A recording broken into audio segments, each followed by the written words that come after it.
7ই জানুয়ারি নির্বাচনের দুটো ফলাফল, একটা হলো শেখ হাসিনা 7% প্রধানমন্ত্রী, আর বিরোধী নাই ডায়মন্ড বার, যেটার নাম ঘোষণা করছে ওবায়দুল কাদের, এটা হলো তৃতীয় লিঙ্গ। এটা গৃহপালিত বটে, কিন্তু তৃতীয় লিঙ্গ। এটা কোনো রাজনৈতিক চরিত্র বা রাজনৈতিক বৈশিষ্ট্য নাই, আমি নামটা উল্লেখ নাই বা করলাম। কিন্তু বাকি 93% ভোট পেয়েছে কে পেল? আমাদের দলের বর্তমান চলমান রাজনীতি আন্দোলনের পরিচালক বা নেতৃত্ব দেয়, তার নাম তারেক রহমান।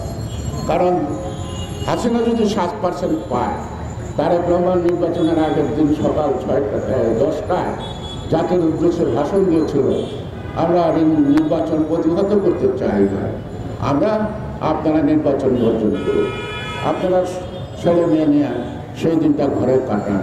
তারেক রহমানের এই কথা জনগণ অক্ষরে অক্ষরে বিরোধী করে তারা ছেলে মেয়ে নিয়ে সেদিন ঘরে কাটিয়েছে। আর তাহলে 93% নেতা হলো তারেক রহমান। কোথায় থাকে বড় কথা না, তার নেতৃত্ব বাংলাদেশে আজকে শুধু বিএনপির নেতা না, সারা দেশের নেতা, অনেক বুঝমান বর্ষিয়ার নেতারা তারেক রহমানের সাথে নেতৃত্বে বিশ্বাস করুন সকল রাজনৈতিক দল পরিবর্তন করছে। সুতরাং নেতা সংকট আছে, আমাদের নেতা সংকট নাই। কারণ সংকট সেখানে থাকে আলিবাবা 40 এটার আবার নেতৃত্বে দিয়ে আছে। সুতরাং আমরা আজকে এদের হাত থেকে দেশকে রক্ষা করতে হবে এবং চলমান আন্দোলনকে গতিশীল করতে হবে।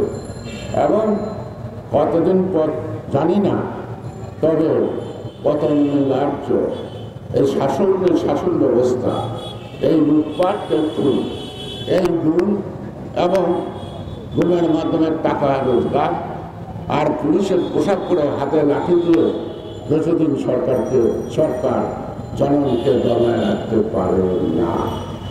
সে কারণে বলছি যে একটা কথা, গণসংগীতের ভাষা, আমরা মায়ের শান্তিপ্রিয় শান্ত ছেলে, বিপদ দেখলে ভয় করি না, অস্ত্র হাতে লড়তে জানেন 71 তার প্রমাণ।